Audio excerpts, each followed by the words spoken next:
Hey everybody, it's Angie from Trips with Angie, and I am here at Bolongo Bay Beach Resort on the island of St.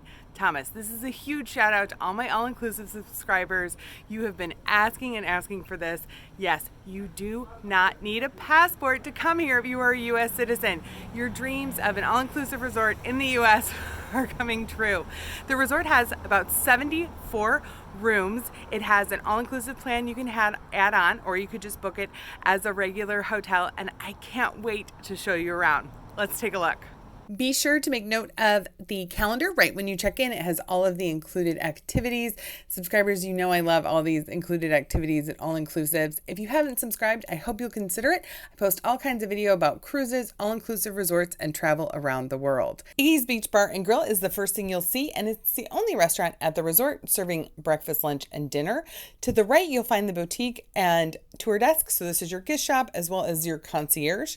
The resort has a small conference room if you wanted to do a reception. They are limiting their destination weddings to about 20 rooms so they don't take over the whole resort. I really like that. And here's why you're here, this beautiful blue water. Now, take a note here, just at this part of the beach, it's a little bit eroded and rocky, so you may want to bring water shoes. The rooms are in buildings 2 or 3 stories high. There are no elevators. The resort has its own catamaran offering snorkeling tours, a sunset sail, as well as a Sunday Fun Day combo tour. The floats are available to anyone there in the water, and you have that beautiful St. Thomas view. It feels tropical here with all the great plants. Now, this is the farthest away you could be from the beach. This is a 2-story building that's on the furthest end of the resort. If you were here in the past, this area used to flood. They finally got government approval to start mitigating some of that flooding. So good news there. At this end of the resort, the beach is wider and less rocky. This is also where you can pick up your non-motorized sports equipment that are included. You have kayaks and paddle boards. You can also spy a dive boat in this picture. Yep, there is an on-site scuba shop if you want to set up all of your dives while you're here. This arch is decorated for destination weddings as well as romantic dinners on the beach. Let's head back towards the restaurant and check out some rooms. This is room 126. It's a 2-queen beachfront room. Beachfront means the room is on the first floor and you can walk right out onto the beach. It has 2 queen beds, a large television, as well as a large dresser, a good-sized mini fridge, a coffee pot, and cups and glasses. Heading into the bathroom, you'll see that there's a sink, a toilet, and a shower. Many of the rooms have recently been renovated, especially the floors. The floors have all been redone in the rooms. I like when they include the black washcloth to take off your makeup. I think that's a really nice touch. There is a window in the bathroom, so some nice air ventilation if you need it.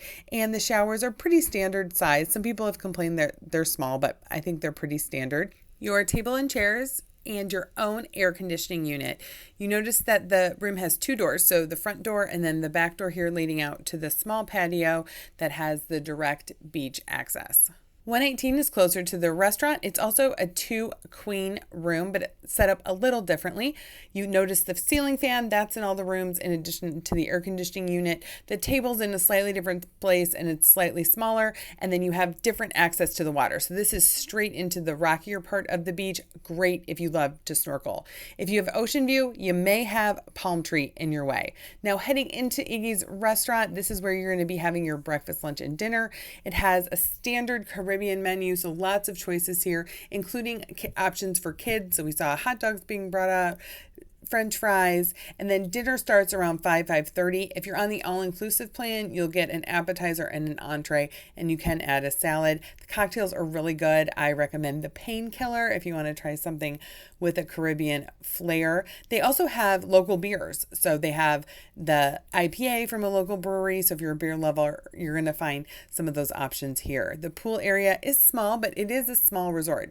There are plenty of chairs around, and you have that beautiful view of the water. A swim-up window into the bar will keep you hydrated while you're in the pool. For the food, we tried the mahi-mahi tacos. They were great. Highly recommend getting them grilled. There's a nice, slightly spicy rub that goes on to the mahi-mahi. The conch fritters came out hot, crispy, and had a very nice dipping sauce. The fried chicken tacos were less spicy than the mahi-mahi. They were still very good, but I like the mahi-mahi tacos better. We also got the chicken wings. Highly recommend the mango jerk sauce. So that is Bolongo Bay Beach Resort. What did you think? Are you planning your next vacation here? Let me know in the comments below.